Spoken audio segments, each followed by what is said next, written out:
So ಯಾರೆಲ್ಲ ನಿನ್ನ ಕೈಲಿ ಆಗಲ್ಲ, ನಿನ್ಗೆ ಏನು ಸಾಧಿಸೋಕ್ಕಾಗಲ್ಲ, ಅಚೀವ್ ಮಾಡೋಕ್ಕಾಗಲ್ಲ ಅಂತ ಹೇಳ್ತಾರಲ್ಲ, ಅವರೇ ನಮಗೆ ಇಂಡೈರೆಕ್ಟಾಗಿ ಮೋಟಿವ್ ಮಾಡ್ತಿರ್ತಾರೆ.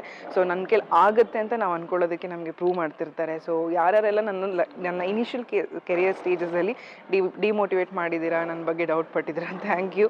ನೀವು ಅವತ್ತು ಡೌಟ್ ಪಟ್ಟು ನನಗೆ ಆಗುತ್ತಾ ಇಲ್ವಾ ಅಂತ ಕೇಳಿರಲಿಲ್ಲ ಅಂದರೆ ನಾನು ಇವತ್ತು ಇಲ್ಲಿವರೆಗೂ ಬೆಳೀತಿರಲಿಲ್ಲ. So this is one of the biggest convention centers in Mysuru main road. So I am really happy to work here. So ನೀವು ಇವೆಂಟ್ ಮ್ಯಾನೇಜ್ಮೆಂಟ್ ಸ್ಟಾರ್ಟ್ ಮಾಡಬೇಕು ಅನ್ಕೋತಾ ಇದೆ, this is your opportunity to start your career. Hi everyone. So ಇವತ್ತು ನನಗೆ ತುಂಬ special day.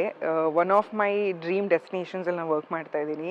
So ಈ convention ಸೆಂಟ್ರಲ್ಲಿ work ಮಾಡಬೇಕು ಅನ್ನೋದು ನನಗೆ ತುಂಬ ದಿವಸದಿಂದ ಆಸೆ ಇತ್ತು. ಸೊ ಇವತ್ತಿಗೆ ಅದು ನನಗೆ ನೆರವೇರಿದೆ.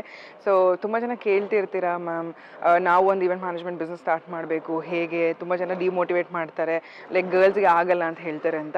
ಸೊ ನಾನು ನನ್ನ ಒಂದು ಕರಿಯರ್ ಸ್ಟಾರ್ಟ್ ಮಾಡಿದಾಗ, ಒಂದು ಇವೆಂಟ್ ಮ್ಯಾನೇಜ್ಮೆಂಟ್ ಕಂಪನಿ ಸ್ಟಾರ್ಟ್ ಮಾಡ್ತೀನಿ ಅಂತ ಹೇಳಿದಾಗ ತುಂಬ ಜನ ನನಗೆ ಹೇಳಿದ ಮಾತು, ನೀನೊಂದು ಗರ್ಲ್ ಆಗಿ ಮಾಡೋಕ್ಕಾಗತ್ತಾ, ಖಂಡಿತವಾಗೂ ನಿನ್ನ ಕೈಲಿ ಸಕ್ಸಸ್ಫುಲ್ಲಾಗಿ ಮಾಡೋಕ್ಕಾಗತ್ತೆ, ಯಾಕಂದರೆ ಇದು ತುಂಬ ಮ್ಯಾನ್ಲಿ ವರ್ಕ್, ತುಂಬ ಹುಡುಗರು ಇನ್ವಾಲ್ವ್ ಮಾಡಬೇಕಾಗತ್ತೆ ಅಂತ ಹೇಳಿದರು.